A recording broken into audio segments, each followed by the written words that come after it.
Hi ఈరోజు పొదరిల్లు సీరియల్లో కథ విషయానికి వస్తే ఇంకా చక్రితో మాట్లాడుతూ ఉంటుంది మహా వచ్చేసి. ఇదే నాకు డౌట్గా ఉంది. ఇప్పటిదాకా ఓనర్ అనే అతను బాగానే మాట్లాడుతూ ఉన్నాడు. నేను రాత్రి కూడా సడన్గా ఏమైందో తెల్లవారేసరికి ఇలా మాట్లాడుతున్నాడు అనేసరికి ఇంకా మాధవ్ కూడా ఉంటాడు, అడుగుతూ ఉంటాడు ఏమైందమ్మా అంటే, అవును రాత్రి దాకా బాగానే మాట్లాడాడు, ఉదయం వేసరికి ఇలా ఎందుకు మాట్లాడారో తెలియలేదు పెద్ద నాకు అంటే, నాకేదో డౌట్ కొడుతున్నదమ్మా అంటే ఇంకా అక్కడ చక్రి ఉంటాడు. చక్రి వచ్చేసి అవునన్నయ్య నాకు డౌట్ కొడుతున్నది, ఎందుకంటే నాకైతే బిల కోపం వచ్చేసింది, కత్తి తీసుకొని మెడ మీద పెట్టి ఇల్లు ఇస్తావా ఇవ్వవా అని అడగదాం అనిపించింది, అంతలా నాకు కోపం వచ్చింది అనేసరికి ఇంకా మాధవ్కి అయితే చక్రి మీద ఖచ్చితంగా డౌట్ వస్తుంది. అలాగే ఈ అమ్మాయికి డౌట్ ఆల్రెడీ ఉంది, ఇంకా డౌట్ వస్తూ ఉంటుంది. ఇంకా ఆ మాట చెప్పేసి అక్కడ తప్పించుకొని వెళ్ళిపోతాడు. ఇంకా చక్రి ఇంకేదైనా ఉంటే ఇంకేదైనా చెప్పాల్సి వస్తుందని చెప్పేసి అక్కడనే తప్పించుకొని వెళ్ళిపోతాడు.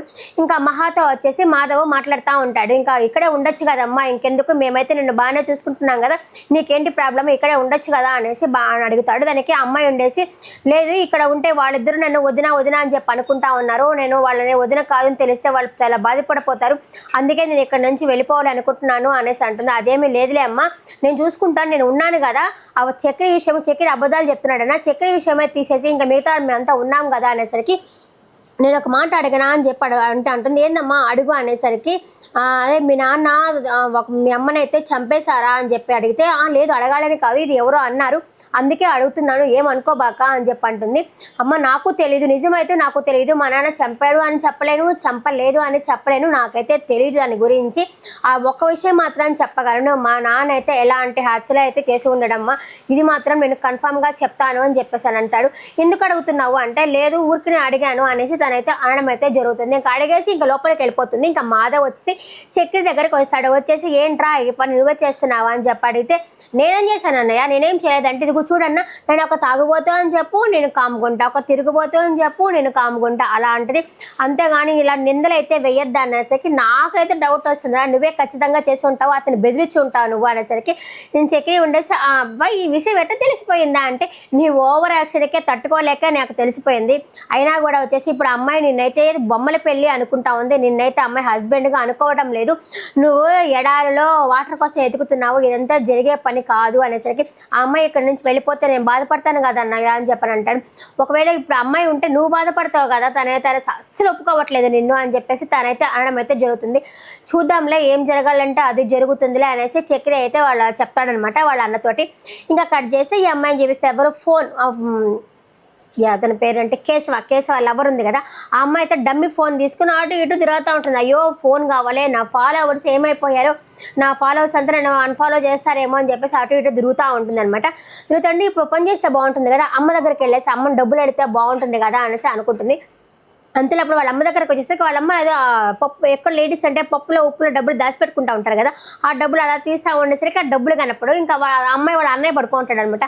ఎరా నా డబ్బులు అయితే నువ్వు తీసుకున్నావా, తీసుకోవద్దు 2 సార్లు చెప్పారంటే, దాంట్లో ఉండేదే లక్షలు ఉన్నాయా, ఏదో 200 300 ఉన్నాయి, దాన్ని కూడా ఇలా అంటున్నావా అనేసరికి 200 300 అయినా సరే నిన్నెవరు తీసుకోమన్నాడు అని చెప్పేసి అంటుంది. ఎప్పుడు ఆ అమ్మ అయితే అక్కడికి వస్తుంది, ఏమ్మా నువ్వేమన్నా తీసావా డబ్బులు అంటే ఓహో అని చెప్పేసి అక్కడి నుంచి అయితే వెళ్ళిపోతుంది. వెళ్ళిపోయేసరికి ఆ అమ్మాయి దగ్గరికి వాళ్ళ అన్న వస్తాడు.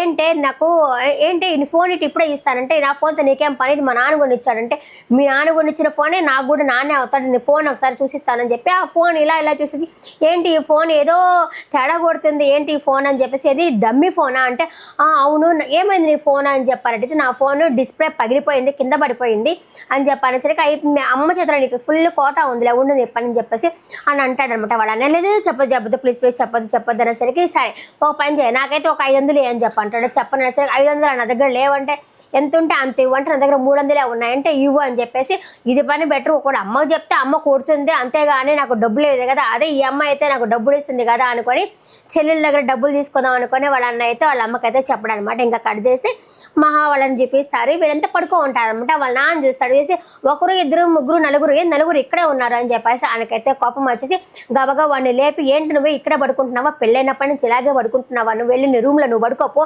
ఏంది ఇక్కడే పడుకుంటున్నావా అనేసరికి అక్కడ మాధవ్ కూడా ఉంటాడు అనేసి పడుకోని ఇవ్వలే నాన్న, ఇప్పుడు ఏమైంది పడుకోని ఇవ్వే అనేసరికి, నీకు ఏం తెలియదు, తాటి చెట్టులాగా ఎదిగారు ఒక్కొక్కరు, ఏమీ తెలియదు పాడు లేదు, నువ్వు వెళ్ళి రూమ్లో పడుకోపోరా, లేరా ఎక్కడి నుంచి వెంటనే పడుకోపో అని చెప్పేసి తలుపు కొట్టిపిచ్చి రూమ్లో అయితే పడుకోమని చెప్పంటాడు. ఇంకా తను వెళ్ళి రూమ్లో ఎక్కడ పడుకుంటాడు. చక్రి అనుకుంటాడు, అబ్బా ఇన్ని సంవత్సరాల్లో మా నాన్న చేసేది మంచి పని చేశాడు మా నాయన అని చెప్పి అనుకుంటాడు. ఇంకా మాధవ్ అయితే నేను చూసుకుంటాను నాన్న, నువ్వు వెళ్ళంటే ఏందిరా చూసుకునేది, అంత మాత్రం తెలియదా, మంచి చెప్పాల్సింది నువ్వే కదా, అలాంటిది ఇలా చేస్తున్నావు ఏంటి అని చెప్పేసి అడుగుతాడు వాళ్ళ నాన్న. ఇదంతా చూస్తూ ఉంటాడు. కేశవ వచ్చేసి కోపం వస్తూ ఉంటుంది, చూస్తూ ఉంటాడు. ఇంకా మాధవ్ వాళ్ళ నాన్న అటు వెళ్ళిపోగానే ఆ డోర్ వేసేసి ఇతనైతే పిలిపిస్తాడు. వాడు చక్రి నువ్వు బయటికి రా అని చెప్పి పిలిచిన తర్వాత అక్కడ మహాగౌడు వెళ్ళు పిలుస్తున్నాడుగా, పో నువ్వు ఇక్కడ నుంచి, అప్పుడే నిద్రపోయావో పో ఇక్కడ నుంచి అని చెప్పానంటుంది. అతనైతే పడుకుంటా నాన్న వస్తాడేమో, పడుకుంటాను ఇక్కడ అని చెప్పేసి అంటే అన్ని నాన్న మాటలే వింటున్నావా, నువ్వు ముందు బయటికి రా అని చెప్పేసి మాధవ్ అయితే చక్రిని బయటకు తీసుకెళ్తాడు. ఇదంతా కేశవ చూసి ఏంది ఇలా బిహేవ్ చేస్తున్నాడని చెప్పేసి చూస్తూ ఉంటాడనమాట. అక్కడ పడుకున్న తర్వాత వాడు కేశవ అడుగుతాడు, ఏంటనే ఇలా పడుకు ఏంటనే అతను లోపల నుంచి బయట తీసుకొచ్చేసా, ఎందుకు తీసుకొచ్చావు అనేసరికి నా పెళ్ళయ్యాక తను పెళ్లి చేసుకోను అని చెప్పేసి అన్నాడు కదా, అందుకే నేను తీసుకొచ్చాను అనేసరికి అడేంద్ర పడుకొని వచ్చు కదా అక్కడే అనేసరికి నువ్వు పడుకోలే, నువ్వు ఇంకా మెరుకున్నావు, ఇంకా నువ్వు పడుకో అని చెప్పేసి కేశవతో మాధవ్ అయితే అంటాడనమాట. అతనికి ఏదో తేడా కొడుతుంది, ఎందుకు ఇలా అన్న బిహేవ్ చేస్తున్నాడు, అసలు అన్న ఇలాంటి వాడి కాదు, ఎందుకు అలాంటిది వాళ్ళ కాపురంలో చిచ్చు పెడుతున్నాడా అనేసి తనైతే ఫీల్ అయిపోతూ ఉంటాడు కేశవ. సరే అనేసి పడుకుంటాడు. అంటే ఇక నెక్స్ట్ డే వచ్చి చాలా కోపంగా ఉంటాడనమాట వాళ్ళ అన్న మీద.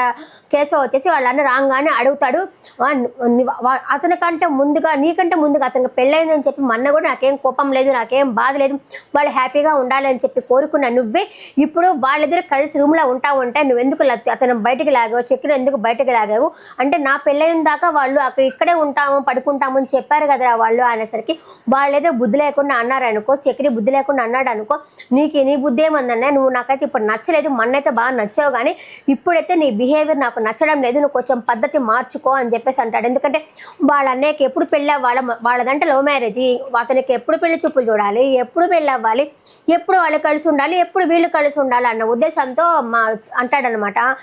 కేశవ వచ్చేసి సరేలే తిట్టేసి అక్కడి నుంచి నువ్వు నచ్చలేదు నాకు ఈ పద్ధతి మార్చుకో అని చెప్పేసి పోతాడు. నేను అనుకున్న నిజం చెప్పేస్తాడేమో అనుకున్నా, అట్ట కూడా అతను నిజం చెప్పడు. పోతే పోన్లే నా తమ్ముడే కదా తిట్టింది తమ్ముడే కదా అనేసి కామ్గా ఉండిపోతాడనమాట. పోనీలేరా నేను నిజమైతే చెప్పలేను, నిజం చెప్పింది నేను బాధ పెట్టేదానికంటే అనుకునేది నువ్వే కదా అని చెప్పేసి నేనైతే కామ్గా ఉన్నానని చెప్పేసి కామ్ అయిపోతాడు. ఇంకా కట్ చేసి కన్న చదువుకుంటా ఉంటాడు. కన్న చదువుకుంటున్నప్పుడు ఈ అమ్మాయి కాఫీ తీసుకొచ్చి ఇస్తుంది అనమాట. కాఫీ తాగు అంటే ఏమేసా వదినా అది ఇంట్లో అంటే చక్కెరే వేసాను నేను అనేసరికి తాగుతా ఉండేసరికి ఏది మా ఎగ్జామ్స్ చదువుకుంటున్నావు అంటే అవును నేను ఫెయిల్ అయ్యాను కదా అది చదువుకుంటున్నానంటే నువ్వు ఫెయిల్ అయ్యావా, నాకు అంతకుముందు చక్కెర నువ్వు 10th టాప్ అని చెప్పన్నారు, నేను ఫారెన్ పంపించాలని చెప్పను అనేసరికి ఫారినా, నాకు పాస్పోర్ట్ లేదు, పాస్పోర్ట్ ఫోటోనే లేదు, నేను ఎలా ఫారిన్కి వెళ్తాను అన్ని అబద్ధం చెప్పాను అనేసరికి అవును అబద్ధం చెప్పానంటే అవును ఎవరు మాధవన చెప్పాడని లేదు చక్కెర చెప్పాడు అనేసరికి ఇంకా మీ అన్నయ్య గురించి కూడా ఏదో చెప్పుంటాడు, అది కేశవ గురించి కూడా ఏదో చెప్పాడు, ఏం చెప్పాడో అర్థం కావట్లేదు అని చెప్పేసి మహా అంటుంది. ఇదిగో వదిన మనం పని చేద్దాం, ఒక్కొక్క బెల్లును పగలు కొట్టుకుంటా కూర్చుంటాం, ఎన్ని అబద్ధాలు చెప్పారు అన్ని బెల్లును పగలు కొట్టుకుంటా కూర్చుంటాము, ఎందుకంటే మా అన్నయ్య అన్ని అబద్ధాలు చెప్పేసి ఉంటాడు అని చెప్పేసి చక్కెర అబద్ధాలు కోరు అని చెప్పేసి వాళ్ళందరూ ఫిక్స్ అయిపోయారు. వాళ్ళ ఇంట్లో ఫిక్స్ అయిపోయారు. ఇప్పుడు మహా కూడా ఫిక్స్ అయిపోయింది అనమాట.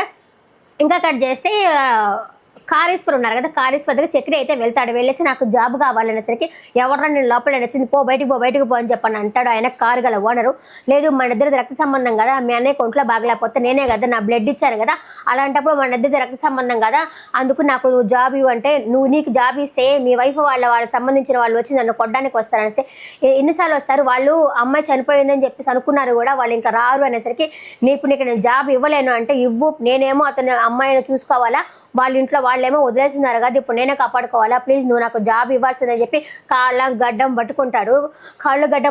సరే చూద్దాం అయితే థ్యాంక్స్, రేపు ఏ కారు తీసుకుపోవాలంటే నేను చూద్దాం అన్నాను కానీ కారు తీసుకుపోని చెప్పలేదు, నేను ఆలోచిస్తాను అని చెప్పను అన్నాను అంతే అని చెప్పేసి ఆ కారు గల ఓనర్ అయితే చక్కెరతో చెప్పడం అయితే జరిగింది. ఇంకా మనం రేపటి ఎపిసోడ్లో చూడవచ్చు అనమాట. ఆయన నేను చెప్పాడే కదా పెన్ డ్రైవ్ పడేసి ఫోటో తీసుకొచ్చావని అడిగాడు కదా, ఇప్పుడు రేపు ఒక ఫ్యామిలీ ఫోటో తీసుకొచ్చి అక్కడ పెడతాడనమాట. ఇంకా అందరూ షాక్లో ఉన్నారు. ఇంకా మనం రేపటి ఎపిసోడ్లో చూడొచ్చు.